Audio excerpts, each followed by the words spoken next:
नमस्कार. अवधूत चिंतन श्री गुरुदेव दत्त श्री स्वामी समर्थ महाराज की जय. आपण आज श्री नरसिंह सरस्वती कोठे गुप्त झाले, त्यांच्या पादुकांचे काय महत्त्व आहे, त्यांचे निर्गुण मठ कोठे आहेत, त्यांच्या दिव्य पादुकांचे महत्त्व, तर आपण आज त्यांची सविस्तर माहिती घेणार आहोत. चला तर मग सुरुवात करूया. बघा, श्री क्षेत्र गाणगापूर दिव्य निर्गुण पादुका म्हणजे साक्षात दत्त महाराजांचा अधिवास आहे. अवतार समाप्तीच्या वेळी नरसिंह सरस्वतींनी भक्तांसाठी दिलेला हा परम पवित्र प्रसाद आहे. भीमा नदीमधून अवतार समाप्तीचा प्रवास करताना अचानक गुप्त झाल्या. नंतर सर्व भक्तांना या पादुकास्थळी श्री नरसिंह सरस्वती महाराजांनी दर्शन दिले. गाणगापूर येथील पादुकांना निर्गुण पादुका अशी संज्ञा आहे. येथील पादुकांना केवळ अष्टगंध आणि केशर याचे लेपन करतात. कुठल्याही पाणीपर्श नाही. या पादुका चला आहेत. त्या त्यांच्या आकाराच्या संपुष्टात ठेवलेल्या असतात. संपुष्टातून मात्र त्या बाहेर काढल्या जात नाहीत. संपुष्टांना झाकणे आहेत. पूजेच्या वेळी झाकणे काढूनच लेप निधनविधी आणि अन्य पंचोपचारासाठी ताम्हनात उदक सोडतात. प्रसिद्ध आमचा गुरुजगी नरसिंह सरस्वती विख्यात, ज्यांचे स्थान गाणगापूर अमरजा संगम भीमान तीर. श्री क्षेत्र गाणगापूरला दत्तभक्तांचे पंढरपूर म्हटले जाते. येथे हजारो दत्तभक्त नित्य दर्शनाला येत असतात. हे स्थान अत्यंत ज्वाज्वल आहे. या जागृत स्थानात सर्व तऱ्हेचे पावित्र्य सांभाळावे लागते. भगवान श्री दत्तात्रेयांचा द्वितीय अवतार श्री नरसिंह सरस्वती स्वामी यांचे इथे तब्बल 23 वर्ष वास्तव्य होते. या वास्तव्यात त्यांनी या क्षेत्री अविस्मरणीय अशा अनंत लीला केल्या आहेत. निर्गुण पादुकाच्या द्वारा इथे त्यांचे अखंड वास्तव आहे. आज श्री क्षेत्र गाणगापूरला जेथे निर्गुण मठ आहे, त्या स्थानी श्री नरसिंह सरस्वती निवासास होते. तेथे आज श्रींच्या निर्गुण पादुका प्रतिष्ठापित आहेत. त्याच खाली एक तळघर आहे. त्या गुफेत स्वामी महाराज रोज ध्यानासाठी बसत असत. आज ती गुफा बंद केलेली आहे, पण पूर्वीचे पुजारी सांगतात की त्या ठिकाणी भगवान श्री नरसिंह स्वामी महाराजांनी स्वहस्ते श्री नरसिंह यंत्राची स्थापना केलेली होती. तसे उल्लेख जुन्या नोंदीत सापडतात. श्री नरसिंह सरस्वती महाराजांचे शिष्य सिद्ध सरस्वती व भास्कर विप्र स्वामींनी श्रीशैल्य गमन केल्यानंतर बराच काळ त्या जागी जाऊन पूजाही करीत असत. पुढे महाराजांच्या आज्ञेने ती गुफा चिणून बंद करण्यात आली. नरसिंह सरस्वती गुप्त झाल्यानंतर अनेक दत्तभक्तांच्या वास्तव्याने ही पवित्र भूमी अधिकच पवित्र बनली आहे. इथे सेवा केल्याने लाखो भक्तांच्या मनोकामना पूर्ण झालेल्या आहेत. पिशाच विमोचनाचे तर हे महातीर्थच आहे. श्रद्धाळू भाविकाला आजही इथे साक्षात दत्त दर्शन घडते. तेथे दर्शन झालेले सत्पुरुष विद्यमान काळीही वास्तव करून श्री दत्त प्रभूंच्या कृपेने जगाला सन्मार्ग दाखवित आहेत.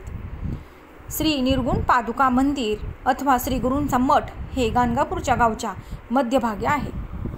या मंदिराची बांधणी नेहमीच्या मंदिराप्रमाणे नसून ती एखाद्या धाब्याच्या मोठ्या वाड्यासारखी आहे. मंदिराच्या पूर्वेस व पश्चिमेस 2 महाद्वार आहेत. पश्चिम महाद्वार नगारासारखा असून तो त्रिकाल पूजेच्या वेळी वाजविला जातो. नव्यानेच बांधण्यात आल्याने अतिभव्य महाद्वारान पादुका मंदिराची शोभा अधिकच वाढवली आहे. श्री निर्गुण पादुका मंदिराच्या पूर्वेस महादेव, दक्षिणेस औदुंबर व त्याखाली गणपती, महादेव व पार्वती यांच्या मूर्त्या आहेत. पश्चिमेस अश्वत्थ वृक्षाभोवतीला नागनाथ, मारुती व तुळशी वृंदावन आहेत. मठात मंदिर सेवेकऱ्यांच्या अनुष्ठानासाठी एकूण 13 ओहऱ्या आहेत. त्यापैकी 5 पूर्वेस, 7 उत्तरेस व 1 पश्चिमेस आहे. मठाच्या दक्षिण भागी श्री गुरुपादुकांचा गाभारा असून तो उत्तराभिमुख आहे. त्यासमोर प्रशस्त सभामंडप आहे. गाभाऱ्याला फक्त उजव्या हातालाच एक दरवाजा आहे. आत पश्चिमेकडील कोंडाड्यात विघ्नहर चिंतामणीची मूर्ती आहे. ही गणपतीची मूर्ती वालुकामय असून ती स्वतः श्री नरसिंह सरस्वतींनी स्थापन केलेली आहे. या गणेशासमोर दक्षिण बाजूस एक लहान दरवाजा असून तो पश्चिमाभिमुख आहे. या दरवाजातून ओनव्याने आत प्रवेश केल्यानंतर समोरच्या भिंतीला असलेला एक लहानसा झरोका दृष्टीस पडतो. या झरोक्यातून आत डोकवले म्हणजे समोर त्रिमूर्तीचे दर्शन घडते. ही मूर्ती आसनस्थ असून पश्चिमाभिमुख आहे. या त्रिमूर्तीच्या आसनावरच श्रीगुरूंच्या निर्गुण पादुका ठेवलेल्या आहेत. या पादुका सुट्या व चल असून खास वैशिष्ट्यपूर्ण अशा आहेत. त्या अन्यत्र आढळणाऱ्या पादुकांप्रमाणे पाऊलांच्या आकाराच्या नसून तांबूस काळसर रंगाच्या गोलाकार अशा आहेत. त्या दिव्य शक्तीने भरलेल्या आहेत. श्री गुरुचरित्रात श्रीगुरू आपल्या निर्गुण पादुकांची व गाणगापूर महात्म्याची ग्वाही देताना म्हणतात, मठी आमुच्या ठेविता पादुका पुरवितील कामना एका. अश्वत्थ वृक्ष आहे निका तो सकळिकांचा कल्पतरू. कामना पुरविल समस्त संदेह न धरावा मनात. मनोरथ प्राप्ती होईतील त्वरित ही माता आमची सत्य जाण. संगमी करुण्या स्नान पूजोनी अश्वस्थ नारायण. मग करावे पादुकांचे अर्चन मनोकामना पूर्ण होतील. विघ्नहर्ता विनायका आहे तेथे वरदायक. तीर्थ असती अनेक पावल तुम्ही सुख पार. श्री नरसिंह सरस्वती स्वामी म्हणतात, महाराज हे ज्यावेळेस श्रीशैल यात्रेस निघाले त्यावेळी सर्व भक्तांच्या शिष्यांच्या आग्रहावरून हार्दिक प्रार्थनेवरून त्यांनी आपल्या निर्गुण पादुका इथे ठेवल्या. या पादुकांना सगुण आकार असूनही त्यांना निर्गुण पादुका म्हणतात. याचे कारण असे आहे की आपण आपल्या मनातील संकल्प ज्यावेळेस या ठिकाणी सांगतो त्यावेळेस श्री दत्त प्रभू आपले काम अप्रत्यक्षरित्या त्या पादुकांद्वारे करतात. दर्शन सगुण असले तरी कार्य करणारी परमेश्वरी शक्ती ही निर्गुण निराकार असते. म्हणून या पादुकांना निर्गुण पादुका असे म्हणतात. भक्त कल्याणार्थ ठेवलेल्या या निर्गुण पादुकांच्या सामर्थ्याने आजपर्यंत लाखो भक्तांचे दैन्य दुःख व अटळ संकटे निवारण झालेले आहेत. श्री नरसिंह सरस्वतींची अनुष्ठान भूमी भीमा अमरजा संगमावर असून हे स्थान गाणगापूरच्या निवृत्तीस साधारण 3 किमी वर आहे. श्री गुरु ज्या अश्वत्थ वृक्षाखाली अनुष्ठान करीत तो पडून गेल्यावर त्या स्थळी हल्लीचे सुंदर मंदिर बांधण्यात आले आहे. याच मंदिराच्या अश्ववृक्षाखाली पादुका व लिंग यांची स्थापना केलेली आहे. श्री गाणगापूर क्षेत्राच्या पूर्व भागात श्री कल्लेश्वर मंदिर आहे. हे जागृत शिवालय म्हणून प्रसिद्ध आहे. इथल्या पुजारी नरकेसरी कल्लेश्वर शिवाय अन्य कुणालाच मानत नसे. श्री नरसिंह सरस्वती स्वामी महाराजांनी त्याला इथे अद्वैतचा साक्षात्कार घडविला. श्री क्षेत्र गाणगापूरच्या निर्गुण पादुकांच्या दर्शनाने ऐहिक दारिद्र्य क्षणातच नष्ट होते, पारलौकिक कल्याण होते व सर्व तऱ्हेच्या मनोकामना पूर्ण होत्या.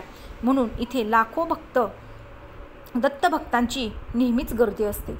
इथल्या देवस्थानाचे पुजारी सत्वगुणी आहेत.